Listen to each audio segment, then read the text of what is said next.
My wonderful ACC fans, my fellow fans of ACC basketball, we've got to have a talk.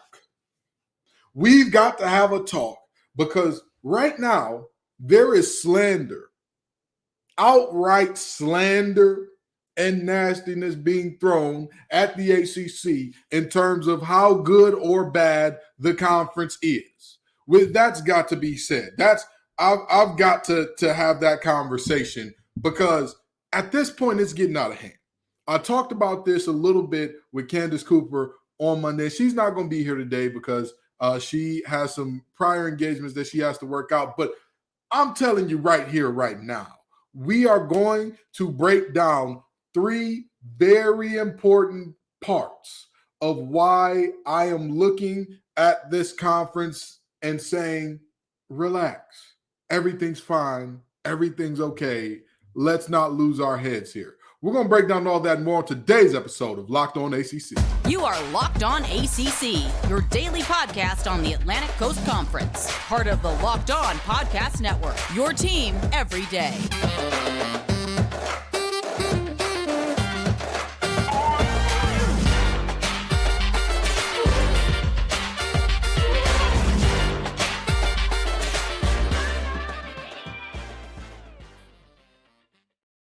So let's start here, right? And let's get this out the way early. Is this ACC good? Am I arguing that this is one of the better years that we've seen out of ACC, or that this is even a banner year or average, above average year? I would say no to all of those things. I would say no. I'm not going to sit here and tell you lies, tell you sweet nothings for the sake of the conference. That's not who I am. That's not what's in my constitution. But what is in my constitution is to point out when math doesn't math, when the numbers don't quite add up, when there is something fishy going on. And when I look at the discussions that people are having, I talked about this Monday. Let's get into it. A statement by Joe Lunardi. The Mountain West is better than the ACC this year, according to the net ratings or rankings. That's so interesting to me. That's so fascinating to me. Because if they are better as a conference, top to bottom, according to the net rankings, then why is it that and I'll not only talk about the Mountain West, but I'll throw the Pac-12 in there as well, the team that's above us. Because as the conferences are lined up according to net rankings right now, Big 12 is number 1, Big 10 is number 2, SEC is number 3, Big East is number 4, Mountain West is number 5, Pac-12 is number 6, ACC is number 7. Now, here's what I will say, because I am looking at this and saying to myself, you are not being honest if you're looking at net rankings and saying there's nothing fishy here, because I'm going to read you all of the amount of teams that it will be in for each conference from 4 through 8. Number 4, Big East, 5 teams. Number 5, Mountain West, 5 teams. Number 6, Pac-12, 2 teams. Number 7, ACC, 5 teams. Number 8, West Coast Conference, 2 teams. We'll go a little further. Number 9, American Conference, 2 teams. Number 10, Conference USA, 2 teams. Do you see what just happened there? Let's run that back just in case you missed it. The Pac-12 is rated above the ACC in terms of average net ranking, and yet they have 2 teams that are going to get into the tournament. The ACC has 5. So how does this happen? How does this happen? I'll tell you how it happens. The net looks at the raw numbers and data, does not account for context, does not account for outliers in either direction. And so the ACC has a much bigger anchor in terms of Louisville dragging the net ranking down than we do, in terms of whoever you would consider to be the best team in the ACC right now, bringing the conference up. That's the reality of what we're looking at. If you say Virginia is the best team in the conference, sure, fine. They're first place. They're sitting at first place right now. they're the number 6 team in America, but according to Net, I don't believe that they're up there in terms of top 5 or top 10 either. But do you get what I'm saying in terms of, well, now wait a minute. Something here just ain't adding up. Something here, just there's something going on here that smells a little funny, doesn't pass the smell test. Because again, I'm very simply saying, I'm not creating anything. I'm not saying what I think or what my mind is, or I'm telling you that we're looking at a situation where Virginia is 16th in the net. So with that being said, we're going to be brought down much further by a Louisville that I want to say is in the 330 somethings or something along those lines than we are brought up by by Virginia.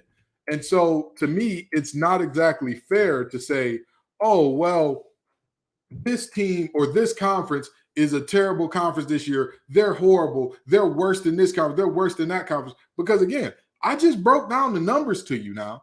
So the Pac-12, who's above us in net, is going to have 3 less teams than us in the tournament, but they're a better conference. How does that math work out? Somebody explain it to me. Okay. I'm sorry. The Mountain West, better conference than us. Same amount of teams projected to get into the tournament. Oh, well, you know. And Lord forbid, because we've already seen that this year, that there have been upsets everywhere. There have been the best of teams losing to the worst of teams. And so with that being said, it is not out of the realm of possibility that a team that is currently outside of the field, because apparently, allegedly, Clemson is outside the field. And I said, how? How is Clemson outside the field? Somebody has to explain to me how a 20-win ACC team would be outside of the field. I don't get it. I don't understand it. If you're telling me, well, they're outside of the field based on their net ranking, that's why they're outside the field. Again, point me to the direction that makes sense. I would love to be pointed in the direction that says, hey, so what that Clemson has very quality wins? So what that they do? Or so what that Clemson has led the conference and been in front of the conference for most of the year? So what? Oh, they lost to Louisville. Oh, they're the worst team in the world. Oh, because they've got some Q4 losses. Now all of a sudden they should not be considered. They shouldn't be taken seriously. Forget the fact that they've got Q1 wins. Forget the fact that they've got 3 Q1 wins. Oh, Clemson just, they just fallen and they're in the free fall and they've lost to some teams that you just can't lose to. Oh, this last little stretch has been so bad for them. They should be outside the field. How? So again, in looking at net and talking about, well, what is this? What does it look like? How does this work out? Again, when you're talking about this conference and saying what this conference is or is not, I want to make it very clear that you're saying that a team that will have 5 teams in is just so terrible and so bad, when in reality, again, according to net, hey, we're not a good conference and all that good stuff. Sure. But again, is net the end all be all? Is net the end all be all? Because there's also an eye test. And beyond the eye test, there's also what you did against the other conferences this season. And to me, I think it's very clear that if you're screaming down the block for, oh, this is a terrible conference, again, just show the work. Because even the net, even the mathematical equation that goes in and pops out the answer says that 5 teams will get into the tournament, which again is more than, if not tied with, every conference in front of us except for the number 3, number 2, 1 through 3. So from 4 down through us, there is nobody that has more than us. Nobody that has more teams who are going to get into the tournament according to the net, according to net projections. And yet we're sitting here discussing, oh, this conference is just no good, lousy, terrible. Oh man, just a bad time, just a terrible team that's struggling, that you're looking at it. You don't know how you're going to get off. You don't know. Stop it. Knock it off. There's no reason that we should still be talking about the conference in this way. Because again, if you look at what I'm looking at, if you look at the net and what they're saying we're a bad conference, and yet we're going to have as many as the fourth best conference. We're the eighth best conference or seventh best conference, but we're going to have as many teams in the tournament as the fourth best. Things that make you go, a team that's ahead of us won't have half as many teams in the conferences. Won't have half as many teams in the tournament as the ACC will have. But for some reason, we're supposed to look at that and say, oh yeah, this passes the smell test. The ACC is just terrible this year. And again, not sitting up here lying to y'all telling you this is the greatest ACC we've ever seen, but the numbers just don't add up to me. But what numbers will always add up is the numbers on FanDuel Sportsbook. The midway point of the NBA season is here, and now is the perfect time to download FanDuel, America's #1 sports book, because new customers get a no-sweat first bet of up to $1,000. That's bonus bets back if your first bet doesn't win. Just download the FanDuel Sportsbook app. It's safe, secure, and super easy to use. Then you can bet on everything from the money line, the point scores, to threes drained. Trust me, it's all there for you. You can get whatever bets you want, from spreads to totals to, player props, points, rebounds, assists, doesn't matter. And FanDuel lets you combine your bets for a chance at a bigger payout with the same game parlay. So don't miss the chance to get your no sweat first bet of up to $1,000 in bonus bets when you go to FanDuel/LockedOn. That's FanDuel.com/LockedOn to learn more. Make every moment more with FanDuel, official sports betting partner of the NBA. Now that we're beyond that a little bit, now that we're, I hope that I've done a good job of kind of relaying to you all how, again, if you're living your life by what the net says and, the net says that this team's good and this team's bad and this team lost to this team. Listen, at the end of the day, their own numbers have worked against themselves. Their own numbers have said, hey, this is one of the worst conferences. This is the worst of the Power 5 conferences, and yet they'll have more teams in the tournament than some Power 5 conferences. So I don't, or Power 6 conferences rather. So I don't, again, we can try to play that game of like, well, this is what the numbers say, and this is what, sure, but the numbers also say again that while this conference is so terrible and disgusting and down bad, it still says that we're going to have 2 times more than a Power 6 team that is in front of us. So that's just my thought there. 2 times more teams in than a Power 6 team that is in front of us, that Power 6 conference being the Pac-12. So that's just my thought there. Now, in looking at the games that are going to be played tonight, we're looking at 2 games that could be very important in terms of the net and how we look with securing NCAA tournament bids. My words are beating me up today. Sorry. We've got Miami traveling to Blacksburg to take on a Virginia Tech team that is just fresh off an upset on their home court against Pitt. They just beat Pitt 79-72, and they're looking to knock off another big dog in the conference, looking to build some momentum as they roll into the ACC tournament so they could be potentially, like they did before, where they won the tournament, a bid stealer. Is it possible that they win that game? Absolutely. I've already talked about the way that Miami kind of sleepwalks through first halves, and I've talked about it ad nauseum because they have been bad about it. However, as of late, they've been much better in terms of being locked in the first half. They've been pretty good in terms of being ready, being prepared, and coming out and kind of beating up on teams you should beat up on. But again, although this is the terrible ACC where nobody is good, this Miami Hurricane team has done a good job in terms of their last few games, dominating Duke, beating Louisville and North Carolina and Wake Forest all handily. Like, I don't think that any of those games you were ever like, oh man, what's going on here? This game is going to get out of shape, out of whack, or out of hand for Miami. Again, Miami has done a good job of winning these games, but they're still living on the edge. They're still living dangerously in terms of allowing these teams to get close in the beginning and then kind of pulling away late. So that's a question for this Miami team. Can they come out the right way to start the game? And I've talked about this ad nauseum because if you look at their point differentials from first half to second half, it is like astronomical. It is like they are a completely different team from the first half to the second. And part of that, you can credit to Jim Larnega making adjustments and all that. You can kind of credit to this team being in great shape and being well conditioned to play late into these ball games. And the depth that they have kind of works out in that way. But there's also something to be said for the fact that, again, there are some inferior opponents that they face that they still let hang around in games and let stay close. And you should not do that against this Virginia Tech team. On the road, if you let this Virginia Tech team hang around, if you are in Blacksburg trying to get a win and you let them hang around, don't be surprised. Don't be surprised if you walk up out of there with an L, if you limp your way out with an L. And speaking of limping out of Virginia Tech with an L, Pitt was the last team to do so. They're looking to bounce back against Georgia Tech.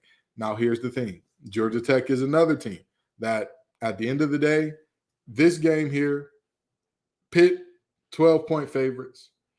This Pitt team, very heavily favored here, had the longest winning streak in the ACC going into that game against Virginia Tech. I think that this is an angry Pittsburgh team. I think that this is a pissed off Pittsburgh team. And I think that this team comes in and they do what they need to do. I think that this team comes in and they ride Jamarius Burton to an easy victory here because, again, they're at home, number one. Number two, they're looking at a situation where the reality is you cannot afford a loss this bad. Like, that's no hyperbole. That's no exaggeration. This team just can't do that. You cannot lose to a bottom feeder in the conference at home going into tournament time if you hope to do anything good in terms of your seeding position. But not only that, just in terms of carrying the momentum into the conference tournament, you do not want to be the team that is limping into the conference tournament because you did not take care of business against the teams that you were supposed to dominate. Now, don't get me wrong. Pitt does have they still have some tests ahead of them in their last game of the season being on the road against Miami. But the reality is you want to put yourself in a position to where the games that you should win, you do win, so that when you hit that adversity, when you hit that patch, or when you hit that team in Miami where it's like, oh man, this is going to be a tough task, you already got a little bit of a cushion there. You already got a little bit of a situation to where, I mean, at the end of the day, they've already beaten Miami, but still, you just don't want to go into a game like that where you're already kind of limping in. And then if you take an L against that Miami team, which is a good team, you beat by 3 points the first time you played. But if they lose this one and go into the tournament off that, that is not the way that you want to lose this, or not the way you want to handle this in terms of going into the conference tournament. So it's very clear to me. You've got a Pitt team at home trying to bounce back from a bad road loss. You've got a Miami team on the road at the team that gave Pitt the bad road loss. It is very clear what the answers are for me here. Does Miami start this game the right way? Because we know they can finish well. We know when it comes to the ending, when it comes to that second half, when it comes to down the stretch, they can make it happen. However, why would you want to give a team that should not be on the court with you confidence to do? Why would you want to do that? Because if you give them confidence while they're at home, they'll find a way. And Pitt, I mean, you're at home, you're coming off that loss. You need to get it together. You need to show immediately, don't worry about it, we're ready. Don't worry about it, we're here. That was a small little bump in the road. That is not who we are as a team. That was just a ugly bad loss, which happens sometimes, and we're going to rock out with that. So that's pretty much all I got to say there. I'm about to land this thing, and I'll be right back in a second after a quick word from our sponsors. All righty, and we're back. So, again, the net rankings and everybody saying that the ACC is so terrible this year and they're worse than the Mountain West and all that. Cool beans, cool story. But if we're so terrible and we're so bad and this is, oh God, this is just the worst Power 6 conference we've ever seen, which I haven't heard anybody say, but you get my point. Oh God, this is just the worst Power 6 conference. They're just not doing anything good right now. I don't think people remember last year going into the tournament, there was similar discussion. Oh, this is a down year for the ACC. The ACC is bad. ACC is bad. And then what happened? The Final Four ended up being half ACC. Like, what are we doing here? What are we doing here? Let's knock it off. Let's stop it with the nonsense. Let's stop it with all this. Well, the net says that we're this conference and we're not good. The net can say whatever it wants because the net is also saying that we're going to have 5 teams in the tournament. And Lord forbid if there's a bid stealer. Lord forbid if the teams that are on the bubble, on the right side of the bubble right now, go down the stretch and finish this thing out the right way, regular season wise, and then they all win a game or two in terms of the conference tournament, and then we get a bid stealer that comes through and wins it. I mean, the math is very simple there. I think it's very, very simple there. So that's just the reality that I'm looking at. Maybe folks are looking at something different. And again, let me repeat, I'm not saying this is a good ACC conference. I'm not saying that this is a great year for the ACC conference. This is a banner year. Not saying that. What I am saying is reports of the ACC being bad are being very overblown right now. Thank y'all so much. Till next time, folks.